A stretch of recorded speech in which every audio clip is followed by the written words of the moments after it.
हाँ जी साहब, तो कैसे हैं आप लोग।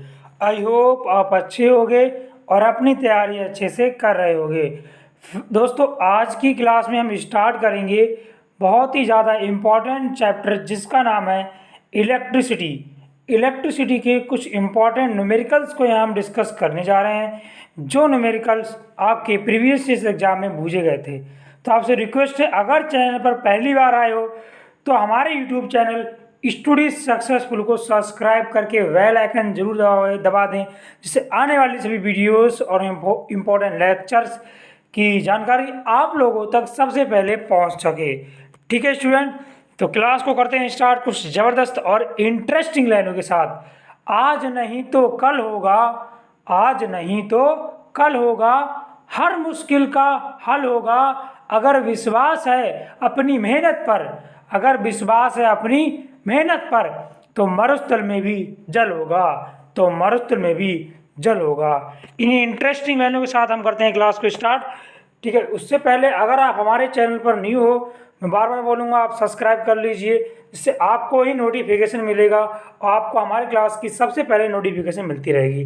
तो फटाफट से चलते हैं आगे जी। यहाँ पर आप पहला न्यूमेरिकल देख पा रहे होंगे। यहाँ पर हम सारे क्वेश्चंस न्यूमेरिकल टाइप्स के यहाँ पर डिस्कस करने जा रहे हैं स्टूडेंट। एक चालक में I बराबर हमारे पास 6.4 एम्पियर वैद्युत धारा प्रवाहित हो रही है यदि मुक्त इलेक्ट्रॉन की संख्या यानी कि n बराबर आपके पास इतना दे रखा हो, तो अनुगमन वेग क्या होगा। अनुगमन वेग, मैं आपसे रिक्वेस्ट करूंगा, अगर आपने इसका पार्ट 1 और पार्ट 2 नहीं देखा है, इलेक्ट्रिसिटी का पार्ट 1 लेक्चर और पार्ट 2 लेक्चर नहीं देखा है, तो उनको जरूर देख लें। उनके बिना आपके न्यूमेरिकल समझ में नहीं आएंगे। हालांकि मैं पूरी कोशिश करूंगा कि समझ में आए, लेकिन अगर आपने नहीं देखा है तो उन वीडियो का लिंक मैं डिस्क्रिप्शन बॉक्स में दे दूंगा, वहां से आप देख सकते हो। अगर आप लोग डिस्क्रिप्शन बॉक्स नहीं जानते हो तो उसका मैं आई बटन पर उन वीडियो का लिंक दे दूंगा, वहां से आप उनको देख लेना। ठीक है, देखिए यहाँ पर आई बराबर दे रखा है 6.4 और n बराबर दे रखा है 8 × 10⁻24 इलेक्ट्रॉन है। ठीक है, माना चालक की लंबाई l और क्षेत्रफल a है, प्रति एकांक आयतन में इलेक्ट्रॉन की संख्या n रखी हो, तब इस प्रकार से ये फार्मूला निकल के आता है n बराबर n × AL। ये फार्मूला है, इसको याद कर लीजिए डियर स्टूडेंट। n बराबर capital N = small n × AL। देखिए, तो प्रति एकांक लंबाई में इलेक्ट्रॉन की संख्या कैसे निकालोगे। देखिए भाई, n/L होता है, n/L बराबर n × A। तो n/L जो दे रखा है, n A की वैल्यू हमारे पास दे रखा है 8 × 10⁻24 दे रखा है। n/A की वैल्यू है n/L, सॉरी n/L = NA। ठीक है डियर स्टूडेंट, अब आपको क्या करना है, अनुगमन वेग होता है VD, VD = I/NEA। VD बराबर फार्मूला आप ये लगा सकते हो, है ना। तो VD = I/NEA। तो ये A की वैल्यू आपके पास दे रखा है 6.4, NE की वैल्यू कितना दे रखा है, NA की वैल्यू इतना दे रखा है। देखिए ये रहा NA की वैल्यू जी 8 × 10⁻24, और E के स्थान पे आप E फॉर इलेक्ट्रॉन का आवेश लगा दोगे 1.6 × 10⁻19। अब आप इसको सॉल्व कर लीजिएगा, बड़ा सिंपल सा क्वेश्चन है ना। जब आप इसको सॉल्व करोगे तो 64 0.8 8 दूनी 16 तो होगा 2, और इससे जब इसे काटोगे ये चीज़ निकल के आ जाएगी। इससे जब इसे कैलकुलेट कर दोगे तो 5 × 10⁻6 निकल के आ जाएगा। कहने का मतलब स्टूडेंट, अगर आपने ये फार्मूला नहीं पढ़ा है, मैं बार बार बोलूँगा, उसका लिंक डिस्क्रिप्शन में दे दिया है, वहाँ से आप जरूर वॉच कर लो, क्योंकि वहाँ से आप जब फार्मूला ही प्रूव नहीं कर पाओगे तो न्यूमेरिकल क्या खा कर लोगे आप लोग। तो आपसे रिक्वेस्ट है, उसको जरूर देख लीजिए यार, ऐसे ही नहीं कह रहा हूँ, उसमें बहुत इंपॉर्टेंट फार्मूले बताए गए हैं। अगला है, मुक्त इलेक्ट्रॉन के अनुगमन वेग से आप क्या समझते हो। 1 मिलीमीटर व्यास के चांदी के 75 मिनट में एक 90 कूलाम आवेश प्रवाहित होता है यदि प्रति सेकंड आयतन में दे रखा है, आयतन में मुक्त इलेक्ट्रॉन की संख्या इतनी हो, तो इतनी 2019 में ही पूछा गया था वैद्युत धारा और इलेक्ट्रॉन का अनुगमन वेग हमसे इसमें पूछने आया लिखाने के लिए। अनुगमन वेग क्या होता है ये मैंने बता चुका हूँ 2 क्लास में ऑलरेडी, है ना, वहाँ से आप उसको वॉच कर लेना। ठीक है ना जी। तो यहाँ पर जो हमारे पास क्वेश्चन में दे रखा है एन क्या है, इलेक्ट्रॉन का घनत्व 5.8 इंटू 10⁻²2। अब देखिए भाई, ये सेंटीमीटर है, इसको मीटर में हमने कन्वर्ट कर लिया, 10⁻² का क्यूब कर दिया। तो क्यूब का मतलब क्या हो गया, 5.8 इंटू 10⁻28। जब 28 हो गया ना, तो आप क्या करोगे, डी बराबर 1 दे रखा है, तो 1 गुणा 10⁻³ तो आर बराबर कितना आ जाएगा निकल के, आर बराबर होता है d/2, तो 10⁻³ है ना। अब आप क्या करोगे, समझ में आ रहा है आप लोगों के, देखिए आई बराबर होता है Q/T, क्यू की वैल्यू 90 दे रखी है और टी हमारे पास है 75 मिनट, तो मिनट को हमने सेकंड में कन्वर्ट कर लिए 60 से गुणा करके। अब आप इसको कैलकुलेट कर दो, 0.02 निकल के एम्पियर आ जाएगा, है ना। बस आपको समझना है, रटना नहीं है, मैं ये कह रहा हूँ बच्चों, है ना जी। तो बी डी बराबर I/NE हो जाएगा। तो आई की वैल्यू 0.02 रखी है, मैंने अभी सॉल्व किया, ये रहा देखो, ये देखिए। और NE की वैल्यू 5.8 इंटू 10⁻28, है ना। ई की वैल्यू 1.6 इंटू 10⁻−19 और पाई की वैल्यू होती है 3.14 और आर स्क्वायर 10⁻³ का स्क्वायर। जब आप इसको सॉल्व करोगे स्टूडेंट, डियर स्टूडेंट, तो आपके पास निकल के क्या आ जाएगा, video equal to 2.7 into 10⁻⁻6 metre प्रति सेकेंड निकल के आ जाएगा। कितने सिंपल वे में मैंने इसको सॉल्व कराया यार, कितना मज़ा आता होगा क्लास में। अगर क्लास अच्छा लग रहा है तो अपने दोस्तों के साथ इस क्लास को ज़रूर शेयर करें। अगर हमारे द्वारा क्लास अच्छा लग रहा है आप लोगों को तो उसको लाइक ज़रूर कर दें, है ना। 1 ग्राम वोल्ट मीटर में 3.2 एम्पियर की धारा प्रवाहित हो रही है कैथोड पर प्रति मिनट निक्षेप होने वाले कॉपर प्लस में इलेक्ट्रॉन की संख्या की गणना कीजिए। काफ़ी इंपॉर्टेंट क्वेश्चन है, 2011 में ये पूछा गया है। देखिए सबसे पहले यहाँ पर आई की वैल्यू दे रखी 3.2 ampere, T is equal to 1 minute का मतलब हो गया 7 सेकेंड, है ना। और इलेक्ट्रॉन पर आवेश क्यू बराबर फॉर्मूला होता है n × E, जहाँ n क्या होता है, इलेक्ट्रॉन की संख्या होती है ना। आई बराबर क्यू इज इक्वल टू होता है आई टी, तो आई टी लगा दो NE के, तो n बराबर IT/E निकल के आ जाएगा। आई टी की वैल्यू आप सामने लगा देना, I फॉर धारा और T फॉर समय, है ना। तो धारा और समय, धारा हमारी 3.2 दे रखी है और T हमारा दे रखा 60 सेकेंड और E की वैल्यू दे रखा। अब इसको कैलकुलेट कर लीजिए, जब आप इसको कैलकुलेट करोगे ना तो आपके पास आंसर निकले कितना आ जाएगा, 12 गुणा 10⁻20 निकल के आएगा। डियर स्टूडेंट देखिए भाई, ये तो हमारे पास आवेश निकल के आ गया।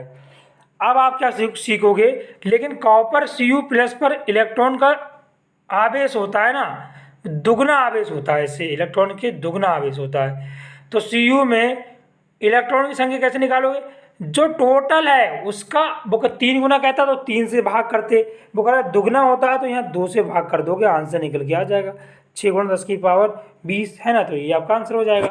अगला क्वेश्चन इसी से रिलेटेड है और इसी की जैसा है। मुक्त इलेक्ट्रॉनों के अनुगमन वेग से आप क्या समझते हो, ताबे में मुक्त इलेक्ट्रॉन की संख्या का घनत्व 8.5 गुणा 10⁻28 दे रखा हो, है ना। 0.2 लंबाई तथा 1 मिलीमीटर क्षेत्रफल वाले ताबे से होकर धारा का मान ज्ञात कीजिए। जबकि 4 वोल्ट की एक बैटरी जुड़ी है, तार में इलेक्ट्रॉन की गतिशीलता 4.5 × 10⁻⁻6 वोल्ट प्रति सेकेंड इनवर्स है।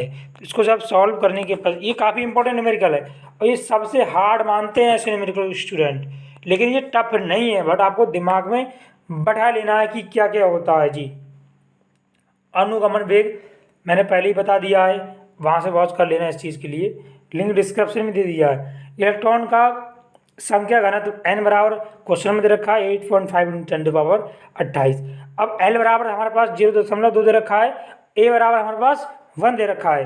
1 मिलीमीटर को हमने बदल लिया से मीटर में, 10⁻⁻6 और मीटर स्क्वायर हो जाएगा। B = 4 दे रखा है। इलेक्ट्रॉन की गतिशीलता को दर्शाते हैं μ0 बराबर हमारे पास दे रखा है 4.5 × 10⁻⁻6। अब आपने फार्मूला क्या पढ़ा है, देखिए धारा का फार्मूला होता है I बराबर ANEVD, I = NEVDE, वही फार्मूला है NEVDE, इसको मैंने सॉल्व कराया है। तो U बराबर क्या होता है, देखिए ये हमने फार्मूला, ये जो क्वेश्चन बता रहा हूँ इसमें, इससे बच्चों 2020 में एक प्रश्न बना था, देख सकते हो कि आवेश की गतिशीलता का फार्मूला लिखिए और उसको समझाइए, ऐसे क्वेश्चन था शायद। तो ई नॉट बराबर होता है वी डी अपॉन ई, तो ई बराबर क्या हो जाएगा वी बटे एल, है ना। तो इसको सॉल्व करते हैं। देखिए स्टूडेंट, देखिए वी डी का मान अगर हम समीकरण 1 में रख दें, देखिए वी डी बराबर क्या हो जाएगा यू नॉट और into E, u naught sorry mu into E, और म्यू के ई के स्थान पर लगाओ वी बटे एल। अब जैसे ही आप क्या करोगे डियर स्टूडेंट, वी डी का मान इसमें रख दोगे, जैसे ही आप वी डी का मान इसमें पुट करोगे तो वी डी की मान इसमें पुट करते ही आपके पास आंसर कितना निकल के आ जाएगा। वी डी का मान समीकरण 1 में रख दीजिए स्टूडेंट, वी डी अनुगमन वेग, है ना। जब आप इसमें पुट करोगे तो आपके सामने सारा आंसर ही कैलकुलेट हो जाएगा और आपके पास आंसर कितना निकल के आ जाएगा डियर स्टूडेंट, 1.22 एम्पियर निकल के आ जाएगा। कितना सिंपल सा क्वेश्चन है, बस फार्मूला आपको याद होना चाहिए तो आप अच्छे से इसकी कैलकुलेशन कर सकते हो। अगला क्वेश्चन है, विशिष्ट प्रतिरोध की परिभाषा दीजिए, है ना। ये परिभाषा मैं ऑलरेडी बता चुका हूँ, बार बार कहूँगा कि आप लिंक डिस्क्रिप्शन में उनको देखो, क्योंकि वहाँ से आप इन चीज़ को सीखोगे, है ना डियर स्टूडेंट। 5 ओम के एक मोटे तार को खींचकर इनकी लंबाई 3 गुनी कर दी जाए, तो यहाँ पर जो n बराबर है, मैं अपनी तरफ से बता रहा हूँ 3 दे रखा है, तो नए तार की प्रतिरोध की गणना कीजिए, है ना। तो यहाँ पर R बराबर हमारे पास देखा 5। देखिए इसकी कंडीशन क्या होती है डियर स्टूडेंट, आप इसको मत देखिए, मैं बता रहा हूँ उसको देखिए। जब भी आपको ऐसा क्वेश्चन आए, नया प्रतिरोध R डैश बराबर n स्क्वायर इंटू आर होता है जी, तो एन स्क्वायर बोला 3 गुना, तो 3 का हमने कर दिया स्क्वायर इंटू आर रहेगा। अब देखिए जब 3 का स्क्वायर हो गया तो 9 इंटू आर की वैल्यू 5 है, तो 9 पंजे कितना हो गया भाई 45, तो 45 यहाँ पर राइट आंसर हो जाएगा। समझ में आया जी। अगला है इसी से रिलेटेड है बट थोड़ा सा ये टफ न्यूमेरिकल है, एनसीईआरटी के टफ होते ही हैं डियर स्टूडेंट, आपको समझना पड़ेगा। 2 समान लंबाई के तारों के एक एल्यूमिनियम का और दूसरा कॉपर का बना हुआ है, इनके प्रतिरोध समान है, दोनों तारों में से कौन सा हल्का होगा। अतः समझाइए कि ऊपर से जाने पर बिजली के तारों में एल्यूमिनियम के तारों को पसंद क्यों किया जाता है। यहाँ पर सारी वैल्यू दे रखी है, एनसीईआरटी का न्यूमेरिकल है, इसको अच्छे से आपको समझना पड़ेगा। देखिए एल हेतु घटक राशियाँ एल बराबर एन मान लेंगे यहाँ पर हम लोग, ठीक है। और यहाँ पर डी बराबर 2.7 दे रखा है और क्षेत्रफल कितना दे रखा है A1। तो सी यू की हम मुझे बात करें यहाँ पर एल के लिए हो गया, कॉपर के लिए ध्यान देख लीजिए, कॉपर का घनत्व दे रखा है 8.9 और क्षेत्रफल दे रखा है A2। यहाँ मान लीजिए ना, ऐसा कुछ नहीं है, एल्यूमिनियम की प्रतिरोधकता, कॉपर की प्रतिरोधकता, तो यहाँ पर होता है रो बराबर आर बराबर फॉर्मूला होता है रो एल अपॉन ए। फिजिक्स में मैंने प्रूव कराया है, इसीलिए बोल रहा हूँ आपसे, वो वाला वीडियो देख लीजिए। कार का अगर आपने वो वाला वीडियो देखा है तो आपका बहुत बहुत धन्यवाद, है ना। नहीं देखा है तो हमारे जल्दी से उस वीडियो को वॉच कर लीजिए, फिर आप इस वीडियो को देखिए, क्योंकि वो आपको समझ में नहीं आएंगे तो ये कहाँ समझ में आ जाएंगे, है ना। फिर भी अगर नहीं आ रहे हैं समझ में तो उनको देखकर उसके बाद हमारा ये वाला वीडियो वॉच कीजिए। अगर आपने देख लिया है तो आपका बहुत बहुत धन्यवाद, तो आप हमारे साथ पूरा वीडियो ये वाला जरूर देखें। आर ए बराबर हो जाएगा रो एल अपॉन ए, सारी वैल्यू हमें पुट कर देंगे, और द्रव्यमान ए एल का द्रव्यमान एम ए एल बराबर एम ए एल ए, इसकी सारी वैल्यू आपने यहाँ पुट कर दी। समीकरण 1 बना लिया, समीकरण 2 बना लिया, है ना। फिर क्या करोगे, दोनों समीकरण को हम लोग इसमें पुट कर देंगे। अब देखिए भाई जी, सी यू बराबर rho C U L C U upon L A C U. अब सारी वैल्यू आप यहाँ पर पुट करने के पश्चात क्या पाओगे डियर स्टूडेंट, आप पाओगे तो इतनी जो वैल्यू है ना जो मैं बता रहा हूँ, 1 मिनट सुन लीजिए। अब इसकी सारी वैल्यू जो निकल के आई है वो समीकरण 1/2 से आप उसमें सॉल्व कर लीजिए। A/A2 कितना आ जाएगा निकल के, ये आपका समीकरण 5 हो गया। अब दोनों समीकरण 2/5 से इसको सॉल्व करेंगे तो हमारे पास आंसर निकल के कितना आ जाएगा डियर स्टूडेंट, आंसर निकल के कितना आ जाएगा, आंसर निकल के आ जाएगा 2.16 निकल के आ जाएगा आंसर। कितना ज़्यादा इंपॉर्टेंट न्यूमेरिकल था, तो मैं आपसे कहूँगा इस क्वेश्चन के लिए आप दोबारा प्रैक्टिस जरूर कीजिए, है ना। ये अगला है, एक समान लंबाई के 2 तारों के व्यास का अनुपात 1:2 है, तो उनके प्रतिरोध का अनुपात कितना हो जाएगा। देखिए फार्मूला होता है R बराबर एल रो एल अपॉन ए, तो ए बराबर होता है पाई आर स्क्वायर, आर बराबर होता है डी बाई टू। तो हमारे पास व्यास दे रखा है D1 हो गया, ये हमारा D2 हो गया। सबसे पहले हम 1 की बात करें तो 1 हमारे पास हो जाएगा 1, तो R1 बटे R2। आप ऐसा कह सकते हो डियर स्टूडेंट कि जो R1 है, R1 बटे यानी कि बोल सकते हो R परपोजलर होता है D के, बिल्कुल। तो जब आप इसको सॉल्व करोगे तो R1 बटे R2 इज इक्वल टू कितना आ जाएगा, D2 बटे D1 का स्क्वायर, ऐसे लिख दोगे ना। तो देखिए D2 है ना, तो 2D, D से D काट दोगे क्योंकि D समान है ना, D से D कट गया। तो भाई देखिए वो D हमारे पास 1 है, वो 2D है, तो D से D काट दोगे तो यहाँ पर कितना आ जाएगा 4:1 जी। तो इस प्रकार से R1 व R2 का अनुपात कितना हो जाएगा, 4:1 निकल के आ जाएगा राइट आंसर, ठीक है ना। अगला देखिए, अगला देखिए जी, एक चालक में 50 वोल्ट पर 2 मिली एम्पियर तथा 60 वोल्ट पर 3 मिली एम्पियर की धारा बहती है। चालक ओमीय है, ये अनोमीय है, इसको प्रूव डेट कीजिए। तो ये न्यूमेरिकल है बट उसको प्रूव करना है तो इम्पोर्टेंट है। प्रथम स्थिति में V इक्वल टू हमारे पास 50 दे रखा है, I बराबर हमारे पास 2 मिली एम्पियर दे रखी है ना। तो अब फार्मूला क्या लगाओगे, R बराबर सभी लोग जानते होंगे V equal to R equal to B upon I होता है। ओम्स लॉ में मैंने इसको प्रूव कराया है, ठीक है। तो V की वैल्यू 50 दे रखी है और I की वैल्यू 2 × 10 की पावर -6 दे रखी है। इसको काट दीजिए, 25 × 10 की पावर प्लस का 6 लिख करके आ जाएगा R की वैल्यू। देखिए भाई, जब हमारे पास R की वैल्यू निकल के आ गई तो द्वितीय स्थिति में अगर हम बात करें तो V इक्वल टू 60 आ जाएगा, I हमारे पास 3 दे रखा है। अब देखिए, अब फिर से वही वाला फॉर्मूला लगाओगे आप, तो देखिए V R बराबर फार्मूला V अपॉन आई। तो देखा जाए तो ये दोनों मान है वो समान नहीं आए हैं, है ना। ये 20 आया है, ये 25 आया है, तो हम कह सकते हैं तो ये दोनों मान समान नहीं है। तो इसका मतलब ये हो गया ये चालक अनोमीय है। अगर मान लो ये मान दोनों समान आ जाते तो ये चालक क्या होता, ये चालक ओमीय होता, लेकिन अब ये अनोमीय है, ठीक है। समझ में आ गया होगा। नेक्स्ट अगला है, कमरे का ताप 27 डिग्री सेल्सियस पर किसी तापन अवयव का प्रतिरोध 100 ओम है। यदि तापन का अवयव प्रतिरोध 117 ओम हो तो अवयव ताप का गुणांक क्या होगा। प्रतिरोध के ताप पदार्थ का ताप गुणांक 1.70 × 10⁻⁻⁴ दे रखा है। तो ये जो क्वेश्चन है, ऐसा क्वेश्चन हमारे स्टूडेंट ने एक व्हाट्सएप में हमसे पूछा था, व्हाट्सएप ग्रुप में पूछा था। तो उस स्टूडेंट के लिए बताना चाहूँगा, जो आपने व्हाट्सएप ग्रुप में हमें क्वेश्चन भेजे थे उन्हीं को मैंने तो कुछ क्वेश्चंस उनको सॉल्व कराए हैं, जो 30% की कमी के साथ मैंने सॉल्व कराए हैं, क्योंकि यूपी बोर्ड ने आपका 30% सिलेबस कम कर दिया है ना। जो 30% में इंक्लूड हैं मैं वो यहाँ सॉल्व करा रहा हूँ, ठीक है। तो आप इसमें नाराज़ नहीं होना कि सर ने हमारे क्वेश्चन नहीं कराया, है ना। जो आपके 30% की कमी हो गई है उन्हीं क्वेश्चंस को मैं यहाँ पर उनको हटाकर आपको सॉल्व करा रहा हूँ, ठीक है जी। एनसीईआरटी का क्वेश्चन है जी। तो यहाँ पर क्या दे रखा है, देखिए 27 डिग्री पर 100 दे रखा है और T डिग्री पर आपके पास 117 दे रखा है ओम, है ना। ये दे रखा है प्रतिरोध का ताप गुणांक 1.70 × 10⁻⁻⁴ दे रखा है।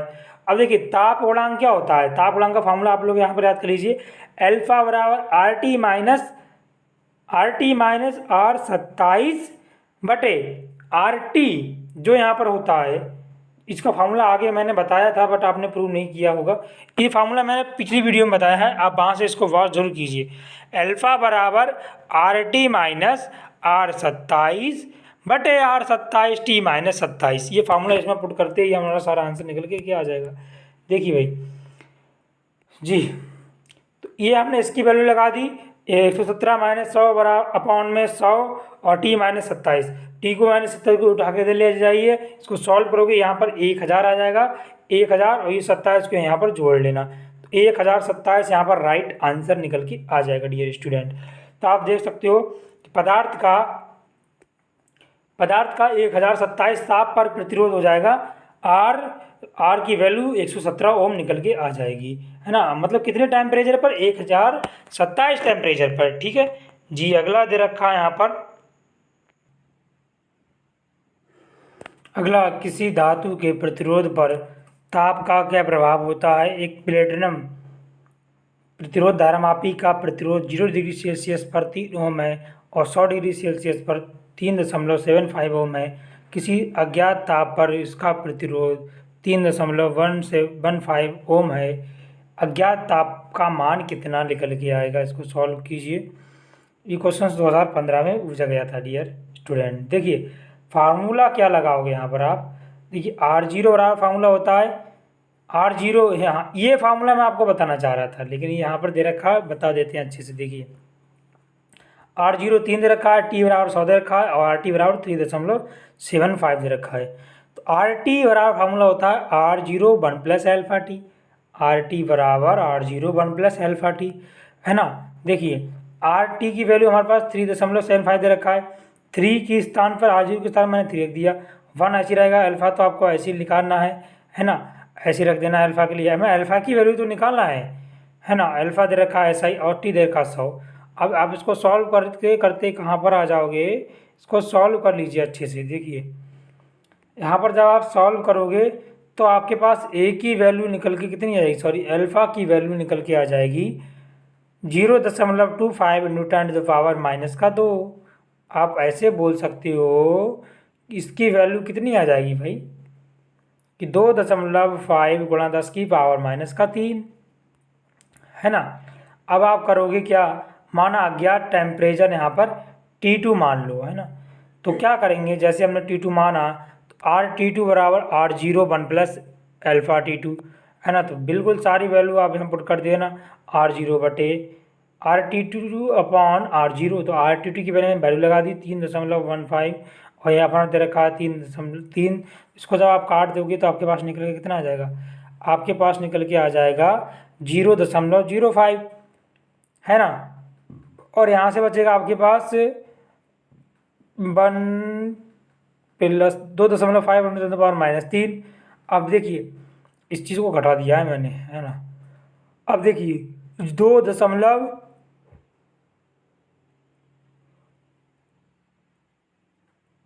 T2। अब T2 की वैल्यू आप कितना निकालोगे, T2 की वैल्यू निकल के आ जाएगा 20। इसको अच्छे से सॉल्व कर लीजिए, मैंने आपको समझा दिया है, इसको प्रैक्टिस आप लोग अच्छे से कर सकते हो, है ना।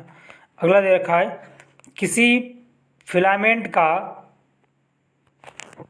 100 डिग्री सेल्सियस पर प्रतिरोध 100 ओम तथा 400 डिग्री सेल्सियस पर 200 ओम है। फिलामेंट का ताप गुणांक यानी कि अल्फा की वैल्यू हमसे पूछा है इसने। तो फार्मूला को बहुत ही दिमाग से हमने सॉल्व किया है, अच्छे से आपके फार्मूले लेकर आ गए हैं। RT बराबर R0 1 प्लस एल्फा टी, वही फार्मूला लगाएंगे। 100 डिग्री की बात कर रहा है तो 100 R0 1 प्लस एल्फा इंटू 100। अब वो कह रहा है 200 पर, सॉरी 1 मिनट, कहीं गलती तो नहीं कर रहे हैं हम लोग, नहीं कर रहे हैं गलती जी, क्योंकि मान लो 100 दे रखा है तो 100 और 100 200 हो गया ना, 100 और 100 यहाँ पर 200 हो गया।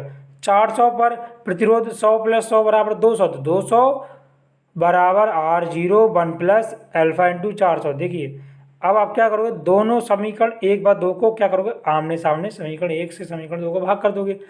तो 200 बटे 100, 2 से समीकरण 2 को भाग किया है समीकरण 1 से, 200 बटे 100 इसको काटोगे भाई यहाँ 2 निकल के आ जाएगा, है ना। इस चीज़ को उठा के आप इधर ले आइए तो 2 इंटू 1 प्लस 100 इंटू एल्फा बराबर 1 प्लस 400 एल्फा। जब आप इसको सॉल्व करोगे ना तो एल्फा बराबर कितना आ जाएगा निकल के 1/200, 1/200 यही आपका राइट आंसर हो जाएगा। अगला यहाँ पर न्यूमेरिकल टाइप क्वेश्चन है, बट सिंपल है बट इम्पॉर्टेंट है ये, इसीलिए लेकर आया हूँ। 450 वाट की एक विद्युत मेन से 225 वोल्ट पर कार्य करने के लिए बनाई गई है, इसका प्रतिरोध ज्ञात कीजिए। BP का जो फार्मूला होता है V²/R, तो R फार्मूला हो जाएगा V²/P। V² मतलब 225 का स्क्वायर हो गया 225 बटे में लिख दो 400, 400 से डिवाइड कर दोगे, आंसर कितना आ जाएगा 126.25, 126.25 यहाँ से करेक्ट आ जाएगा निकल के। अगला है जी, अगला है 60 वाट और 220 वोल्ट है ना। और 220 वोल्ट के दो बल्ब श्रेणी क्रम में जोड़कर 220 वोल्ट में से संबंधित किए गए हैं। उनमें प्रवाहित होने वाली धाराओं की गणना कीजिए। यदि बल्ब समांतर क्रम में जोड़े जाएं तब कितनी धारा होगी, है ना। तो यहाँ पर देखिए R1 बराबर होता है फॉर्मूला V²/P, है ना। 60 वाट के लिए बात कर रहा है तो 60 की वैल्यू मैंने यहाँ पुट कर दी, है ना। तो हमारे पास 807 निकल के आ गया R की वैल्यू। अब आप क्या करोगे, दूसरी R2 की वैल्यू निकालोगे, दोनों को इसे सॉल्व कर लोगे। V²/100 मतलब 484 निकल के आ गया। अब वो श्रेणी क्रम की बात कर रहा है, श्रेणी क्रम बराबर फॉर्मूला क्या होता है, R1 + R2। हाँ जी, मैं पहले ही बता दे रहा हूँ, श्रेणी क्रम और समांतर क्रम आपके सिलेबस से हटा दिया गया है ना। इसका न्यूमेरिकल आ गया, सो मैंने यहाँ डिस्कस कर लिया, बट इसकी इंपॉर्टेंट डेरिवेशंस आपके चैप्टर से हटा दी गई है, इसीलिए मैं इसके इंपॉर्टेंट न्यूमेरिकल को नहीं कराऊंगा, है ना। श्रेणी क्रम और समांतर क्रम के न्यूमेरिकल को मैं यहाँ लेकर नहीं आया हूँ। यहाँ पर थोड़ा सा टॉपिक आ गया है तो मैं बता दे रहा हूँ आप लोगों के लिए, ठीक है। तो 807 प्लस 484 तो 1291 निकल के आ जाएगा। अब आपको क्या करना है, यहाँ पर I बराबर V/R लगा देना है। V/R मतलब 220 बटे R की वैल्यू 1200 में काटो 0.17 निकल के आ जाएगा। अब देखिए भाई, अब आपको यहाँ पर समांतर क्रम में जोड़े होने पर बल्ब में विभवांतर 220 वोल्ट समान होगा, परंतु उसमें धाराएं अलग अलग होंगी। 60 वाट के बल्ब में धारा I बराबर P/V। P की वैल्यू कितना है 60, V की वैल्यू कितना है 220, काट दो तो 0.273 निकल के आ जाएगा। और 100 वाट के बल्ब में धारा कितनी हो जाएगी, I बराबर I2 बराबर P/V। P हो गया 100 और V हो गया हमारे पास कितना 220, काटोगे 0.454 निकल के आ जाएगा, है ना। तो कितना सिंपल तरीके से मैंने इसको सॉल्व कराया, आप लोग देख सकते हो यहाँ पर, ठीक है। अगला है चित्रानुसार, चित्र यहाँ पर दे रखा है, शून्य विस्थापन शून्य धारा का अनुगमन वेग के बीच ग्राफ ऊर्जा ज्ञात कीजिए। बी, इलेक्ट्रॉन I² की दर से ऊर्जा प्राप्त करता है तो इलेक्ट्रॉन की कुल क्षय ऊर्जा कितनी हो जाएगी। n बराबर यहाँ पर दे रखा है 10⁻⁻29 और परिपथ की लंबाई 100 और क्षेत्रफल A बराबर हमारे पास 1 दे रखा है। देखिए भाई, कुछ इंपॉर्टेंट क्वेश्चन है यहाँ पर, देख लीजिए जी। V हमारे पास 6 दे रखा है, R बराबर हमारे पास 6 दे रखा है, A बराबर हमारे पास 1 × 10⁻⁻6 दे रखा है, तो L बराबर हमारे पास 10 हो जाएगा। 10 का मतलब हो गया 0.1 मीटर। परिपथ में धारा I बराबर होता है V/R, तो V की वैल्यू हो जाएगी 6, R की वैल्यू 6 है, तो I बराबर हमारे पास 1 निकल के आ जाएगा। संबंध का प्रयोग करते हुए I बराबर होता है NVD, तो इसकी हम वैल्यू यहाँ पर पुट करने वाले हैं। तो आप जैसे इसकी वैल्यू को पुट करोगे तो हमारे पास VD बराबर कितना निकल के आ जाएगा जी, VD बराबर आ जाएगा 1/1/6 × 10⁻⁻4 निकल के आ जाएगा। अब इलेक्ट्रॉन का हमें वेग निकालना है, फार्मूला क्या होता है 1/2 mv², वेग बोलें या काइनेटिक ऊर्जा बोलें, 1/2 me × VD², आयतन गुणे आयतांक आयतन में इलेक्ट्रॉन की संख्या, तो 1/2 इलेक्ट्रॉन का द्रव्यमान होता है 9.1 × 10⁻⁻31। VD की वैल्यू दे रखा है 10⁻⁴ अपॉन, हमने अभी सॉल्व किया था 1/6 × 10⁻⁻4 का होल स्क्वायर A और LN, जहाँ इलेक्ट्रॉन का द्रव्यमान यहाँ पर दे रखा है ऑलरेडी, ठीक है। अब जैसे ही आप सारी वैल्यू को यहाँ पर पुट करोगे तो आपके पास यहाँ पर कितना निकल के आ जाएगा, काइनेटिक ऊर्जा निकल के आ जाएगी 2 × 10⁻⁻17, ठीक है ना। अब देखिए परिपथ में ऊर्जा बराबर होता है I² × R, तो I का स्क्वायर 1 का स्क्वायर × R मतलब समझ रहे हो, तो 6 आ जाएगा हमारे परिपथ में ऊर्जा निकल के 6 आ जाएगी जी। इलेक्ट्रॉन की कुल क्षय ऊर्जा कितनी हो जाएगी, कुल गतिज ऊर्जा बटे कुल ऊर्जा, है ना। तो कुल गतिज ऊर्जा कितनी है हमारे पास 2 × 10⁻⁻17 निकल के आई है, देख लीजिए यहाँ हमने पुट कर दिया, और बटे में प्रति सेकंड जो उसकी क्षय ऊर्जा हो रही है वो बटे में 6 लिख दिया, बस 6 है तो 6 लिख देंगे। इसको काटोगे 3.33 × 10⁻⁻18 निकल के यहाँ पर राइट आंसर आ जाएगा। अगला क्वेश्चन दे रखा है जी, अगला है यहाँ पर छोटा सा है बट इम्पोर्टेंट है, सो मैंने सोचा आप लोगों के लिए क्वेश्चन यहाँ कराया जाए जी।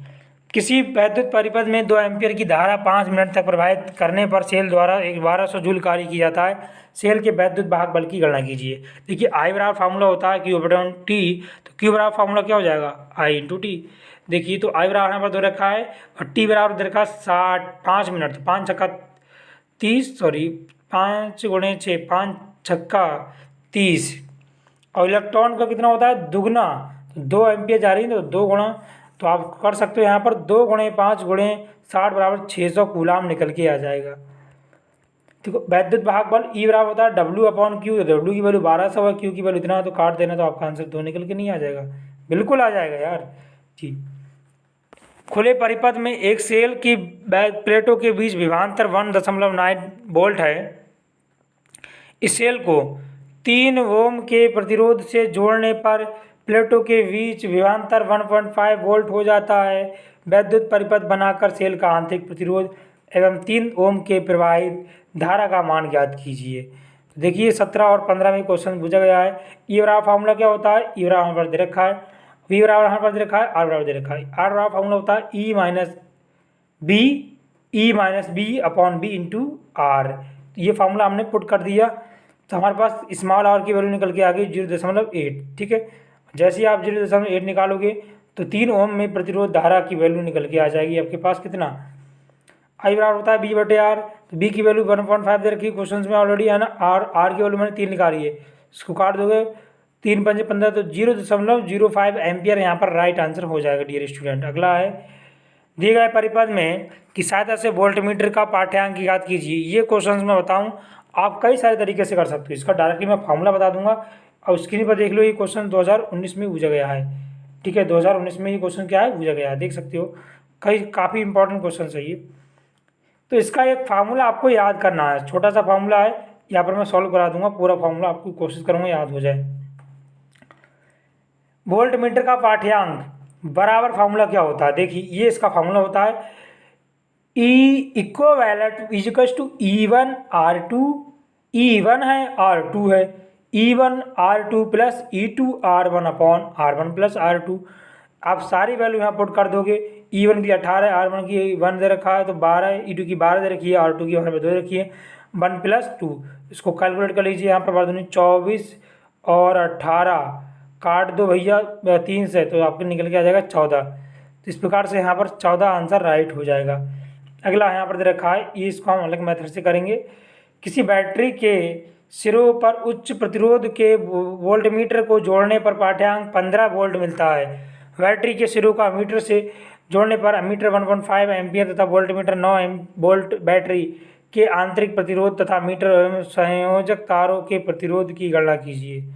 जी, तो आप क्या करोगे? सबसे पहले आप वैद्युत वाहक बल ई दे रखा है, आई दे रखा है, हमारे पास वी दे रखा है, सब की वैल्यू हमारे पास नहीं दे रखी है, बट हम क्या करेंगे वी की वैल्यू निकालेंगे। वी होता है ई माइनस आई आर। ई दे रखा है तो यहाँ से आप फार्मूला क्या करोगे? आर बराबर निकालोगे 6 बटे के 1.5 काटोगे तो आर की वैल्यू निकल के आ जाएगी 4। 15 चौका 60 तो यहाँ पर 4 निकल के आ गई। अब हमें क्या करना है? अमीटर का संयोजन का प्रतिरोध आर बराबर होता है बी बटे आई। तो वी की वैल्यू 9 और आई की वैल्यू कितना है हमारे पास 1.5, sorry R V equals to sorry R बराबर होता है बी बटे आई। तो वी की वैल्यू हमारे पास कितना आ गया स्टूडेंट 9 और आई की वैल्यू कितना है? आई की वैल्यू क्वेश्चन में रखा है 1.5। तो 1.5 यहाँ पुट करोगे काटोगे तो 9 0 हो जाएगा, 15 छक्का 90 तो 6 निकल के यहाँ राइट आंसर आ जाएगा डियर स्टूडेंट। अगला है, अगला क्वेश्चन से 10 वोल्ट की वैद्युत वाहक बल वाली बैटरी जिसका आंतरिक प्रतिरोध 3 ओम है संयोजित कर दी जाए तो इसका प्रतिरोध कितना हो जाएगा? आई बराबर हमारे पास 0.5 दे रखा है। जब परिपथ बंद हो तो सेल की टर्मिनल क्या होगी, उसकी टर्मिनल वोल्टेज क्या होगी? एनसीईआरटी का न्यूमेरिकल है तो इंपॉर्टेंट है, यहाँ पर हम डिस्कस कर रहे हैं। देखिए ई बराबर हमारे पास दे रखा है, आर स्मॉल आर बराबर हमारे 3 दे रखा है, आई इक्वल टू 0.5 दे रखा है ना। तो परिपथ में धारा वैद्युत वाहक बल बटे कुल प्रतिरोध, तो आई बराबर E upon R plus R, ये फार्मूला सभी ने पढ़ा होगा जी। तो ये हम क्या करेंगे डियर स्टूडेंट 0.5 हमारे पास आई की वैल्यू दे रखी है और हमारे पास ई की वैल्यू 10 दे रखी है और कैपिटल आर की वैल्यू नहीं दे रखी है। तो आप इसकी गुणा इधर कर दोगे, जब क्रॉस मल्टीप्लाई करोगे ना तो आपके पास निकलेगा कितना आ जाएगा? R plus 3 is equal to 20। तो आर की वैल्यू कितना आ जाएगा निकल के? आर की वैल्यू 17 निकल के आ जाएगा, है ना। अब देखिए टर्मिनल विभवांतर के फार्मूला का ये भी फार्मूला होता है पाठ्यांक याद करने का, विभवांतर याद करने का।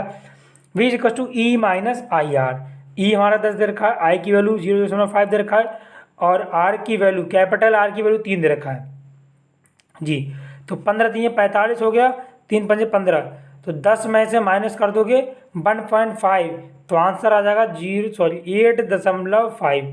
तो आप कह सकते हो, क्या कह सकते हो? परिपथ में 17 ओम का प्रतिरोध तथा बंद परिपथ वाले की जो वोल्टता होगी वो कितना आ जाएगी 0 नहीं 8.5, सॉरी गलत हो गया, 8.5 यहाँ पर राइट आंसर हो जाएगा डियर स्टूडेंट। अगला क्वेश्चन क्या दे रखा है, इसी से रिलेटेड क्वेश्चन है। किसी कार की संचायक बैटरी का विद्युत वाहक बल 12 वोल्ट है। यदि बैटरी का आंतरिक प्रतिरोध 0.4 ओम हो तो बैटरी से ली गई जाने वाली धारा का मान कितना हो जाएगा। यदि धारा का प्रतिरोध 0 हो तो निकाय में अधिकतम धारा कितनी होगी। एनसीईआरटी का न्यूमेरिकल है, आप देख सकते हो, बड़ा सिंपल सा न्यूमेरिकल्स है, बट आप एक कंफ्यूज कर सकता है। ई बराबर हमारे पास 12 दे रखा है और बराबर हमारे पास 0.4 दे रखा है। फार्मूला होता है आई बराबर E upon R plus R. अब देखिए यहाँ पर, देखिए जब आप क्या, यहाँ पर एक कंडीशन दे रखी है, अधिकतम धारा में जो अवस्था होती है वो आर बराबर आप 0 लगा दोगे। यहाँ पर एक चीज़ आपको याद करना है, जो अधिकतम धारा होती है ना उसमें जो कंडीशन होती है वो आर बराबर capital R is equal to 0 होता है। तो आई मैक्सिमम बराबर ई अपॉन आर, ई की वैल्यू दे रखी है 12 और आर की वैल्यू दे रखी है 0.4। इसको काट दोगे तो 12, और इसको कैलकुलेशन कर लीजिए तो 12 कम 4 दिया 12, तो यहाँ से 3 निकल के आ जाएगा 30, तो मतलब हो गया आपका 30। तो इसकी जो राइट आंसर हो जाएगा डियर स्टूडेंट वो कितना हो जाएगा 30। अगला है 6 ओम के बाह्य प्रतिरोध के साथ सेलों को किस क्रम में जोड़ें कि वह अधिकतम 6 ओम और आंतरिक प्रतिरोध 1 ओम हो। तो 17 में क्वेश्चन दिया गया है, बस थ्योरिकल क्वेश्चन है, बस आपको समझना है। यदि जोड़े गए सेलों का आंतरिक प्रतिरोध बाह्य प्रतिरोध की तुलना में कम हो तो सेलों को श्रेणी क्रम में जोड़कर अधिकतम धारा प्रवाहित की जाती है। तब सूत्र P बराबर फार्मूला हो जाएगा आई स्क्वायर इंटू आर से अधिक व्यय होगा। इस प्रकार आप इसको सॉल्व कर सकते हो। छोटा सा न्यूमेरिकल दे रखा था, सो मैंने आपको यहाँ डिस्कस कराया है। अगला दे रखा है क्वेश्चन 17 में क्वेश्चन आया हुआ है, देख सकते हो स्क्रीन पर, है ना। 3 सर्वाश्रम सेलों का श्रेणी संयोजन के सिरों पर वोल्टता और धारा के बीच विवरण ग्राफ दिया गया है। प्रत्येक का आंतरिक विचलन कोण आंतरिक प्रतिरोध कितना हो जाएगा। देखिए ये हमारे पास फिगर दे रखा है, इस फिगर से आप समझ सकते हो क्वेश्चन कितना इंपॉर्टेंट है। ये हमारे पास V का फिगर है, हमारे पास I का फिगर दे रखा है इस प्रकार से, है ना। तो आप क्या करोगे जी, 3 ओम सेलों के लिए प्रतिरोध 3R बराबर E अपॉन आई होता है। तो 3R बराबर E की वैल्यू 6 दे रखा है और I की वैल्यू हमारे पास 1 दे रखा है। तो इसे आप कैलकुलेट करोगे तो यहाँ पर कितना आ जाएगा 2।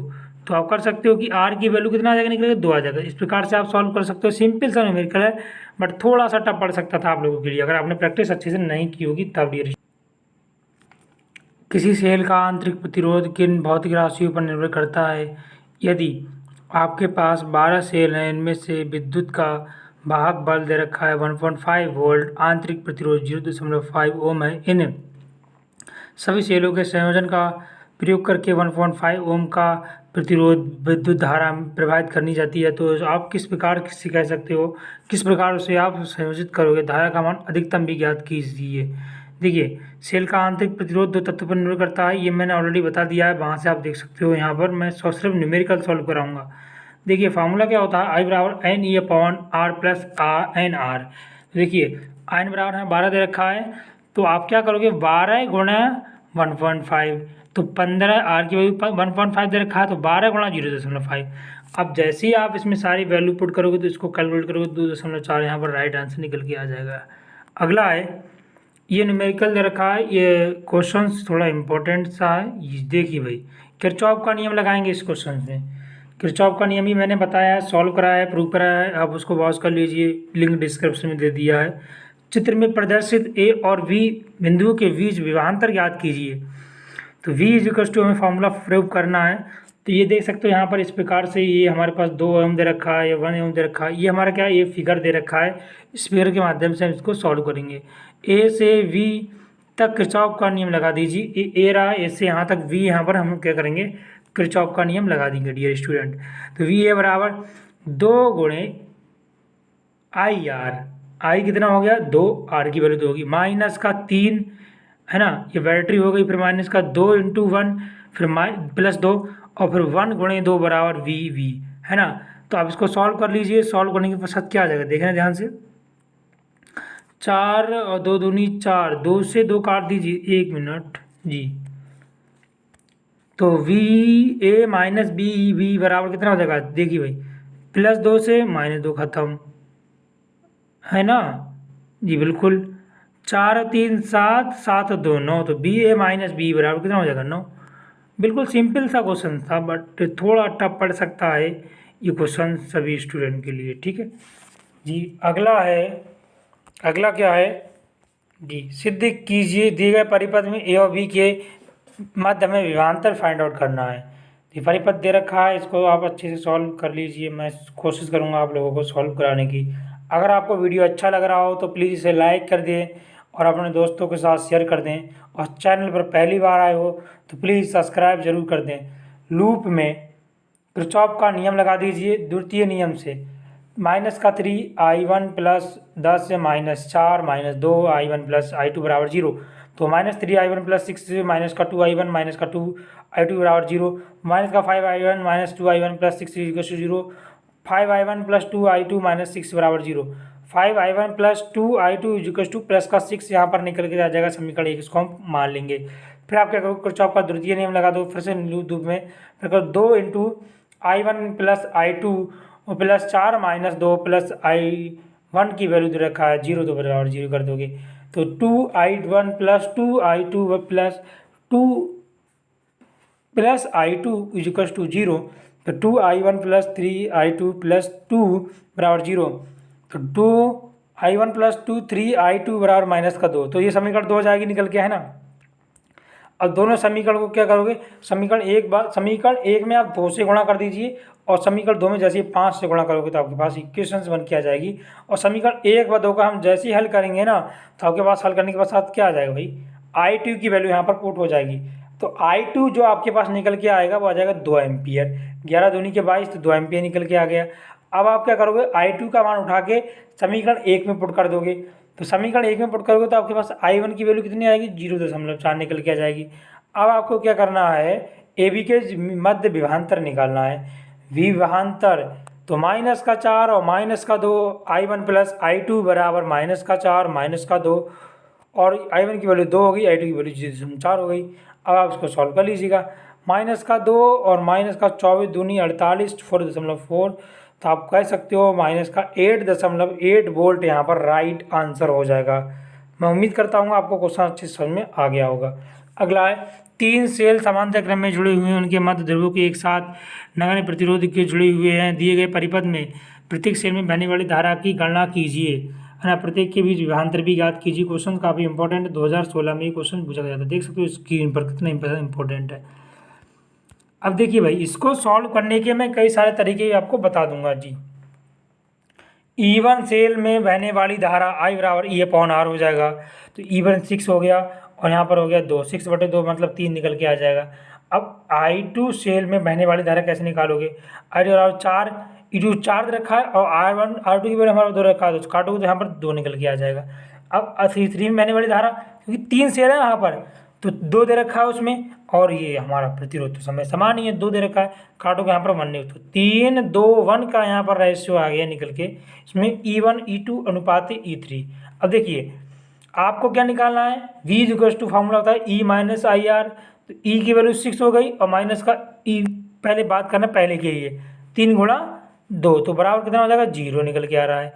बिल्कुल सारी वैल्यू यहाँ पर 0 निकल के आ रही हैं, तो इनके मध्य विभवांतर कितना हो जाएगा, सारी वैल्यू यहाँ पर 0 निकल के आएंगे। आप यहाँ पर अच्छे से देख पा रहे हो स्क्रीन पर, है ना। अगला क्वेश्चन है, यहाँ पर ये दे रखा है किरचॉफ का संधि नियम यहाँ पुट करने वाला न्यूमेरिकल दे रखा है। ऐसा न्यूमेरिकल मैंने ऑब्जेक्टिव में बताया था, अगर आपको याद हो तो, है ना। अगर आपने मेरी वीडियो वॉच किया होगा तो अच्छे से आपको पता होगा। तो आप क्या करोगे, यहाँ पर संधि नियम लगाओगे, आने वाली धाराएं बराबर जाने वाली धाराओं का योग, है ना। देखिए आने वाली धारा कितनी दे रखी है, 4 + 3 + 6 बराबर 10 + I, तो काट दोगे इसको, जब घटाओगे तो आपको 13 - 10 बराबर कितना आ जाएगा, 3 निकल के आ जाएगा।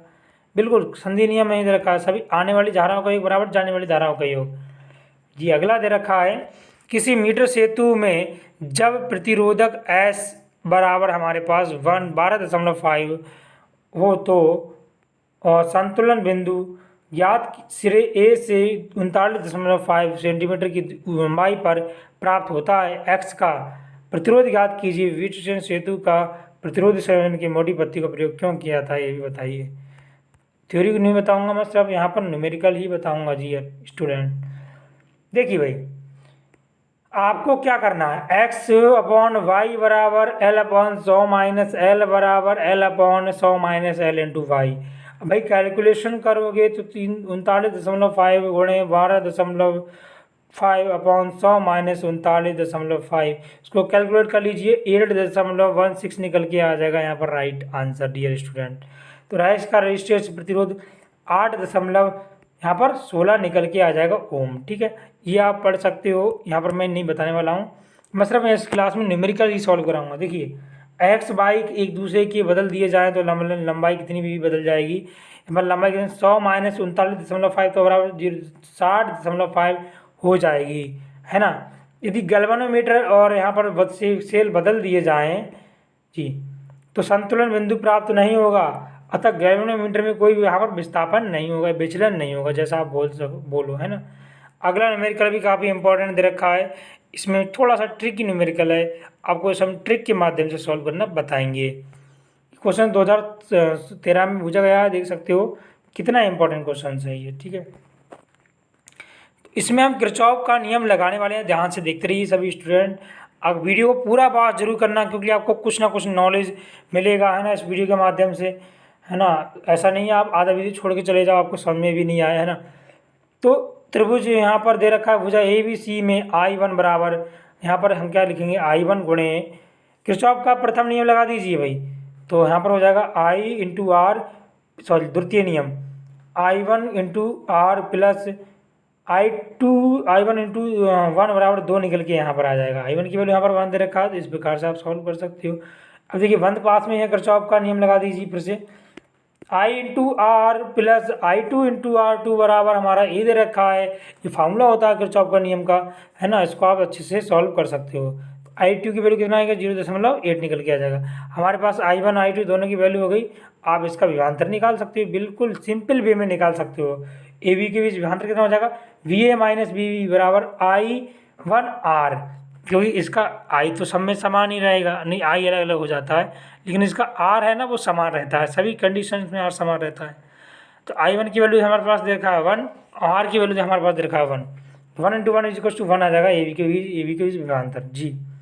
अब ए डी के बीच विभवांतर कितना हो जाएगा, BA minus BD, I2 into R, I2 की वैल्यू 0.8 दे रखा है, और आर की वैल्यू हमारे पास कितना दे रखा है डियर स्टूडेंट, VD की वैल्यू हमारे पास हो जाएगा, सॉरी आर की वैल्यू 1.5, इसको आप जब करोगे कैलकुलेशन तो 1.2 वोल्ट निकल के यहाँ पर राइट आ जाएगा। अब देखिए VD के बीच विभवांतर कितना आ जाएगा जी, VD के बीच विभवांतर हो जाएगा VD विभवांतर ऑफ V माइनस विभवांतर ऑफ D, तो BA माइनस BD और माइनस का VA माइनस BB, इसको सॉल्व कर लीजिए, 1.2 में से माइनस करेंगे 1 के लिए तो आंसर निकल के आ जाएगा 0.2।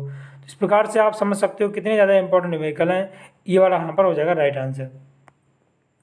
अगला है वैद्युत संबंधी किरचॉफ के नियमों का उल्लेख कीजिए, ये हमने ऑलरेडी करा दिया है, इसके न्यूमेरिकल को मैं यहाँ सॉल्व करा देता हूँ। देखिए भाई, ये न्यूमेरिकल दे रखा था हमारे पास, ये क्वेश्चंस में न्यूमेरिकल दे रखा है, इसको हम करते हैं सॉल्व। देखिए क्या दे रखा है, लूप बनना, हमारे पास एक लूप यहाँ पर बन के तैयार हो रहा है।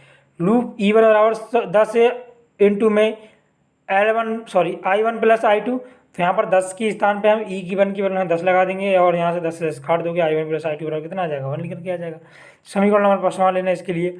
अब यहाँ पर लूप BCDEFGH B में तो क्या करोगे, 10 इंटू 10 प्लस 10 I1 जरूर जोड़ोगे, तो यहाँ पर 1 बराबर हो जाएगा क्या, I1 plus I2 2 plus I3, तो आप बोल सकते हो सर क्या बोलोगे कि 2I1 प्लस I2 बराबर हमारे पास 1। समीकरण 3, समीकरण 1 व 2 को हल कर लीजिए, आपका आंसर निकल के आ जाएगा। समीकरण 1 व 2 को जैसे ही हल करोगे तो I1 की वैल्यू 0 आ जाएगी, और I2 की वैल्यू भी हमारा यहाँ पर 1 निकल के आ जाएगा। अतः प्रतिरोध R1 में धारा 1 एम्पियर तथा प्रतिरोध R2 में 0 होगी। तो इस प्रकार से यहाँ पर आप इसको सॉल्व कर सकते हो। कितना सिंपल तरीके से मैंने इसको सॉल्व कराया, हम उम्मीद कर रहे हैं आपको अच्छे अच्छे न्यूमेरिकल समझ में आ रहे होंगे।